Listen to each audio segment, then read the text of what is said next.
Entonces, ¿qué está haciendo ahora la incapaz oposición checa y el muy capaz Andrej Babiš? Damas y caballeros, la política checa se parece un poco a un teatro de marionetas, y la atención de los medios, de la gente y en realidad también de la oposición está puesta en el títere más colorido, más llamativo y el que más saluda con el brazo en alto. En lugar de enfocarse en lo que sucede detrás del telón, o más bien detrás de la cortina donde se guardan esos títeres, donde esos títeres se reparten el dinero y donde se maneja el dinero de las entradas que pagamos para poder ver este grandioso espectáculo de teatro de marionetas. En otras palabras, se habla de Filip Turek, de sus casos innecesarios y estúpidos, de guerras culturales y políticas, en vez de que la oposición trate de enfocar la atención en las cosas importantes, como lo que hace Andrej Babiš, lo que hace Sebastián, lo que en este momento está haciendo o no está haciendo la administración pública. ¿Y cuán grande es la disciplina de la coalición?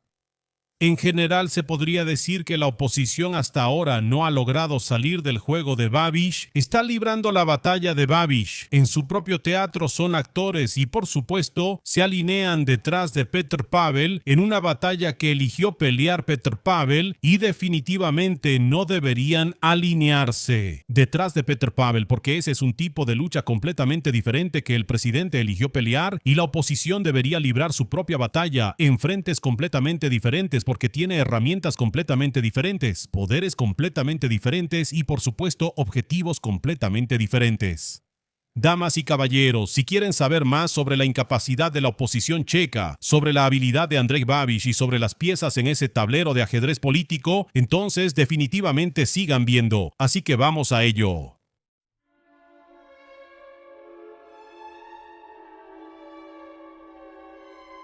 Filip Turek se convirtió en la cortina de humo perfecta y en un peón en el juego de Andrej Babiš y de cierta manera también en el juego de Petr Pavel.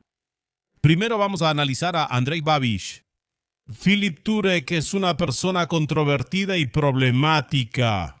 Tiene un pasado y un presente problemáticos, declaraciones controvertidas tanto pasadas como presentes y probablemente también futuras, y en general el propio partido motoristas que está representado por esta persona, que está representado por este individuo, es simplemente un grupo interesante de inadaptados, y estos inadaptados de vez en cuando rompen una ventana en algún lugar, le lanzan petardos a alguien o le prenden fuego a una mierda frente a la casa de alguien. Y Andrej Babiš siempre puede venir y decir, bueno muchachos, esto no está bien, deberían portarse mejor. Y así puede demostrar perfectamente sus posturas morales. Mostrarse ante los conductores y los automovilistas como ese estadista que realmente hace bien las cosas, que tiene la sensatez, que es el adulto en la sala y que puede controlarlos. Quizá ya te has sorprendido más de una vez apoyando a Andrej Babiš para que les demuestre a esos automovilistas, para que le dé una buena lección a ese nazi Turek. Y en el momento en que te enteras de que Andrej Babiš le dio una lección a Turek, piensas, bien hecho Andrej. Y en realidad ni siquiera tienes mucho tiempo para pensar en lo que probablemente está pasando detrás de todo esto. Además, el presidente Petr Pavel, que decidió no nombrar a Turek, en cierto modo le hizo un pequeño favor a Andrej Babiš. Yo diría que aquí hubo algún acuerdo de que esta no designación es lo mejor tanto para el presidente como para Andrej Babiš. Y ambos pudieron demostrar muy bien sus posturas morales a costa de Filip Turek, fijar su postura y parecer los dos adultos en la sala como los que tienen sentido común. Y por otro lado, Filip Turek y su grupo pudieron presentar sus posturas antisistema, salvajes y atrevidas, que tal vez atraigan a algunos votantes más jóvenes o rebeldes que simplemente no han madurado. En resumen, todo este personaje y todo este espectáculo alrededor de Filip Turek y los automovilistas es una cortina de humo genial que es extremadamente atractiva para los medios y detrás de la cual se esconden muchísimas cosas. Y no solo se esconde mucho detrás de esto porque los periodistas en realidad no tienen que o no quieren prestarle atención, ya que Philip Turek es mucho más atractivo, sino que aún más se esconde desde el punto de vista de la gente, porque la gente no va a querer leer sobre cómo algún funcionario manipula la legislación, subsidios, dinero y artículos legales. No. La pelea entre Turek y el presidente presumiendo, mostrando músculos a ver quién es más alfa. Sí, eso tiene su atractivo. Además, Andrej Babiš maneja esto muy hábilmente, porque cada vez que este grupito hace algún desastre o dice alguna tontería, él trata de actuar como si fuera asunto de ellos, que es su problema, que ellos hablan para sus propios votantes. Pero cuando viene a ponerles límites, cuando les dice que así no, entonces dice, yo soy el que dirige este gobierno. En otras palabras, él trata de distanciarse de las cosas problemáticas y básicamente intenta llevarse el crédito por lo que logra resolver. Pero aquí el problema es que la gente lo percibe mal si lo ven como algo separado. Este gobierno es el gobierno de Andrej Babiš. Es el gobierno de Andrej Babiš en su totalidad, con lo bueno y lo malo. Y la gente debería entender que las vergüenzas de Philip Turek, por supuesto, también son vergüenzas de Andrej Babiš.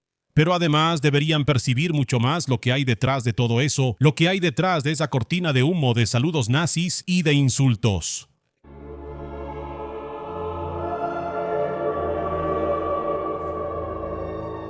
Andrej Babiš tiene desde hace mucho tiempo un problema con el conflicto de intereses. Eso significa que cuando decide sobre los flujos de dinero, estos lo afectan directamente. Es similar a si en las Olimpiadas uno de los árbitros pitara la final y ese árbitro fuera del país de uno de los finalistas que están jugando la final de hockey, por ejemplo.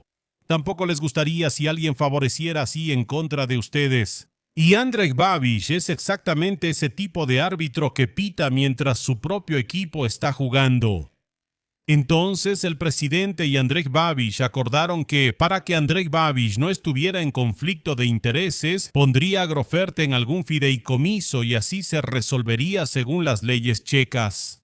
El problema es que las leyes checas son completamente estúpidas y eso es otra muestra de la debilidad de nuestra oposición actual, que ni siquiera pudo hacer una ley que fuera en contra de Andrej Babiš. Es totalmente una locura que todo un ejército de esas personas no pueda, digamos, evitar las trampas de un viejo estafador.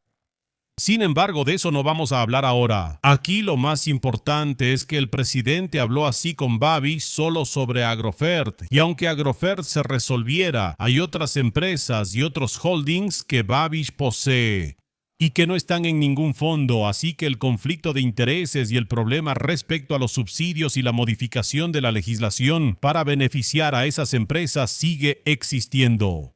Y es solo otro espectáculo atractivo que en realidad montaron Andrej Babiš y Petr Pavel para que pareciera que Petr Pavel también está haciendo algo contra Babiš, pero en realidad no hizo mucho. Petr Pavel siempre elige solo las batallas que está dispuesto a pelear y que está dispuesto a librar, que son en general bastante fáciles y que se ven bien.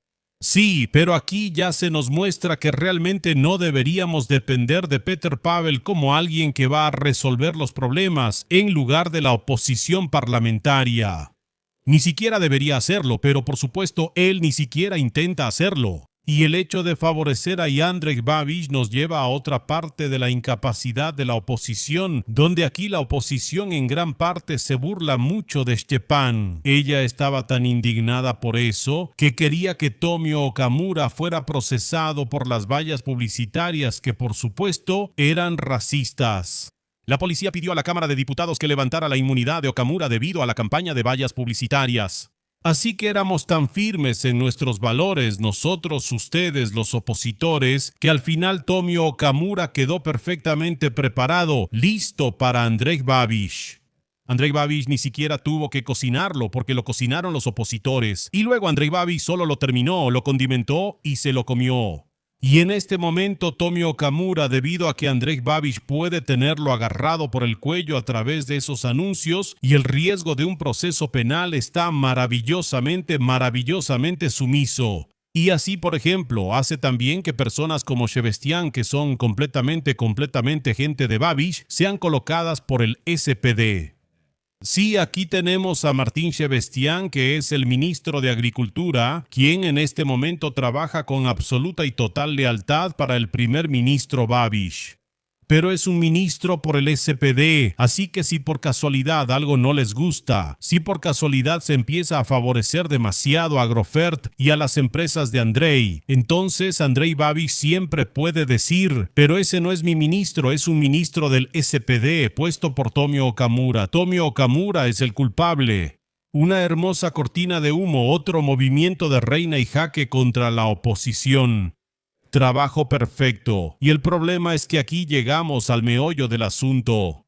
Este ministro absolutamente de Babiš por el SPD y por el SPD gracias a esto, pues claro, en este momento descubre que las auditorías y los dictámenes que antes se evaluaban de tal manera que Andrei Babiš y sus empresas no deberían tener acceso a ciertos tipos de subvenciones o por ejemplo deberían devolver algunas subvenciones o simplemente debería funcionar de alguna manera, pues en este momento resulta que, cuando tenemos a Martín Sebastián en los lugares correctos, esos dictámenes en realidad no son correctos y que ahora tenemos nuevos dictámenes que muestran que lo correcto es como le conviene a Andrei Babiš y sus empresas.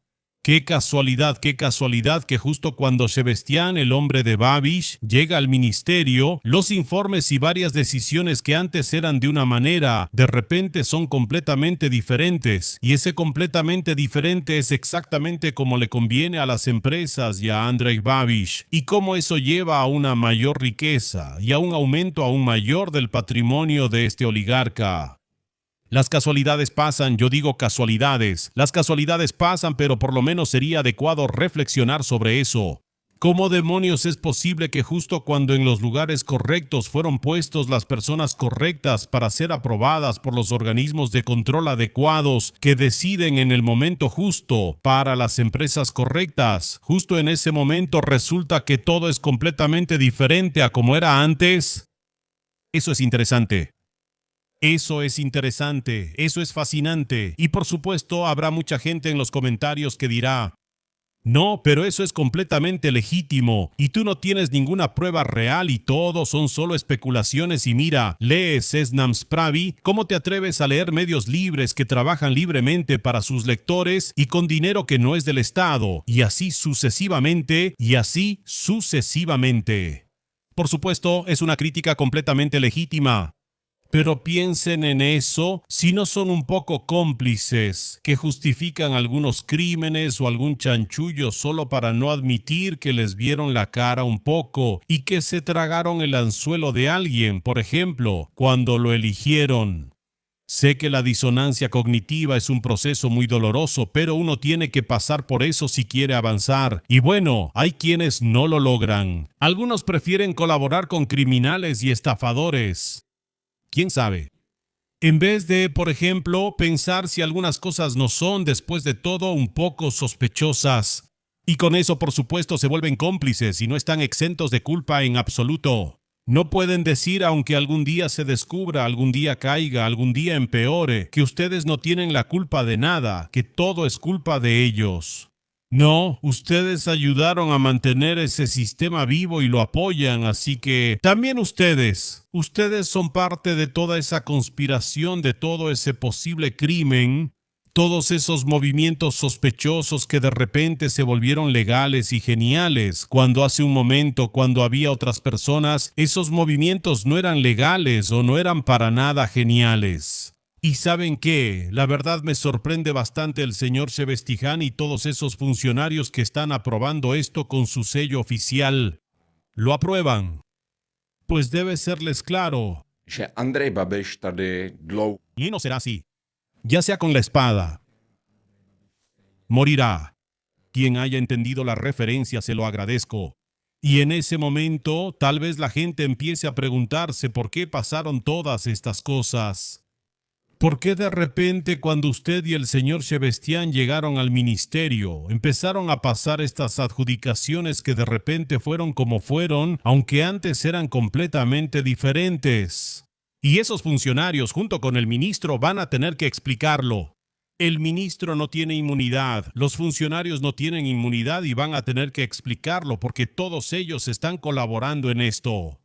Esos funcionarios inteligentes se aseguran de recibir una orden, una instrucción, un sello del ministro para que realmente tengan que hacerlo. Esos funcionarios tontos lo hacen de manera proactiva para obtener un ascenso, pero ¿cómo es eso de que los molinos de Dios muelen lento? Muelen lento pero seguro, y cuando ya no esté este control de Andrej Babiš, probablemente estos camaradas proactivos empezarán a meterse en problemas. Por eso, de verdad me sorprenden esos funcionarios que sean tan proactivos y que no quieran alguna confirmación de los ministros de que así tiene que ser, y en general admiro a Martín Sebestián por ser una marioneta tan leal, y tal vez me da un poco de lástima que no se dé cuenta en todo lo que se está metiendo.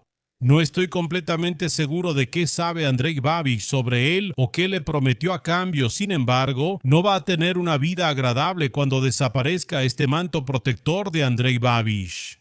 Definitivamente no lo tendrá y es difícil decir si se da cuenta de eso o si está dispuesto a arriesgarse pensando que al final lo va a arreglar, que otra vez lo va a barrer bajo la alfombra, que otra vez se va a salir con la suya porque sabe cómo hacerlo y porque hasta que Andrej Babiš desaparezca y el manto de invisibilidad sobre los funcionarios y Sebestián se disipe, las leyes se ajustarán para que todas estas acciones, que ahora son ilegales o al menos grises, se legalicen maravillosamente. Será democrático legalizado y será genial. No, pero aún así creo que en el futuro alguien podría tener serios problemas por haber hecho estas cosas. Cuando todo vuelva a cambiar, cuando las cosas que tal vez se legalicen, es difícil decir si lo lograrán. Se decida de nuevo que no debieron haberse legalizado. Bueno, mira, esto es cosa del futuro y juegos arriesgados en los que yo personalmente, si fuera funcionario, no me metería, pero al parecer tienen mucha confianza en sus líderes y en el sistema que ayudan a crear. Bueno, nada.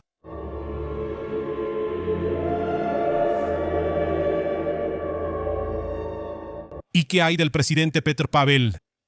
Así que de él no esperen absolutamente nada en estas cuestiones. Petr Pavel cuenta en este momento con el apoyo de la mayoría de nuestra sociedad. Eso significa que también lo apoyan muchos de los seguidores, sí, es decir, los votantes de Andrej Babiš. Petr Pavel aquí de ninguna manera va a iniciar grandes guerras con Andrej sobre el conflicto de intereses ni sobre otras cosas. To před jmenování premiérem. Estuvo ahí para mostrarles a sus, digamos, votantes de la oposición que no le da igual, pero en realidad aquí no tiene ninguna influencia efectiva en todo este caso. E incluso se decidió que ni siquiera volverá a sacar ese tema. En otras palabras, Petr Pavel mostró que en esta cuestión no piensa involucrarse, que es un terreno que deja libre para la oposición, donde debe librarse la guerra entre la oposición y el gobierno, y no entre el presidente y la oposición. Petr Pavel aquí disfruta de sus guerras culturales con Filip Turek, en las que gana brutalmente y acumula puntos políticos, porque en ellas parece ser el adulto en la sala y no piensa meterse en peleas que no puede ganar, en el sentido de que aquí abordaría la legislación, artículos, redistribución de dinero y esas cosas. Sí, él va a pelear su propia batalla sobre si va o no va, porque le interesa la seguridad y así, pero de nuevo va a insistir diciendo que Mašinka es el que no lo quiere llevar y que Mašinka es un idiota y que el primer ministro Andrej Babiš debería resolverlo y así sucesivamente, pero nunca va a ir de lleno directamente contra Andrej Babiš. Eso podría quitarle puntos políticos, eso podría complicarle la reelección, por la que va con toda tranquilidad, así que en ese sentido no esperen nada de Petr Pavel. Él no va a resolver esto y si la oposición no se pone las pilas y deja de alinearse detrás de Petr Pavel como si fuera el líder de la oposición, que Petr Pavel simplemente no es ni será, entonces esto va a terminar muy mal. La oposición tiene que encontrar a su propio líder, alguien que sea una personalidad destacada. Es difícil decir si será Grolich. Kuba seguro que no lo será. O sea, Kubek creo que se llama, o Kubik, ¿cómo se llama ese tipo de la ODS? Kuba. No, tampoco será ese porque ni siquiera puedo recordar su nombre, así que seguro que no, tal vez Bit Rakushan, difícil decirlo, Shibidi. Ribidi es demasiado para Petr Pavel. Él no entendió que la oposición no se puede hacer a través de la presidencia, que no quiere actuar como oposición de la manera en que sería necesario. Por lo tanto, la oposición hasta ahora no ha encontrado fuerza, no ha encontrado capacidad, es completamente incapaz, está jugando el juego de Andrzej, sigue a esos títeres de Andrzej y por supuesto, en cuanto a los medios, no podemos esperar nada de ellos, porque solo buscan clics, solo buscan vistas y mientras a ustedes no les interese si en este país está pasando algo mal, los medios no les van a contar bien sobre eso porque sabrán que no les interesa. Y si no les interesa el saqueo del Estado o los fraudes que ocurren en las oficinas, entonces creo que son cómplices de estas cosas y deberían avergonzarse de ustedes mismos. Bueno, algún día llegará, algún día lo entenderán. Tal vez ahora no sea el momento, tal vez cuando lo entiendan decidan echarle toda la culpa a esos altos funcionarios y ustedes mismos se laven las manos para no tener que vomitarse de asco frente a sí mismos, pero definitivamente en este momento no estamos en esa etapa. Veremos si alguna vez llegamos a esa etapa. En cualquier caso, damas y caballeros, si les gustó este contenido y si ahora entienden un poco más cómo se juegan este ajedrez político, quién está en qué tablero, qué pasa, denle like, escriban un comentario, compartan este video o apoyen el contenido a través de los códigos QR y yo los estaré esperando en otros videos. Definitivamente háganme saber si han pasado por cierta disonancia cognitiva respecto a este gobierno o al anterior, si por el contrario han decidido cerrar los ojos ante todas esas cosas sospechosas y prefieren jugar su juego o si simplemente defienden algo, eso definitivamente háganmelo saber. Cuídense mucho y hasta luego.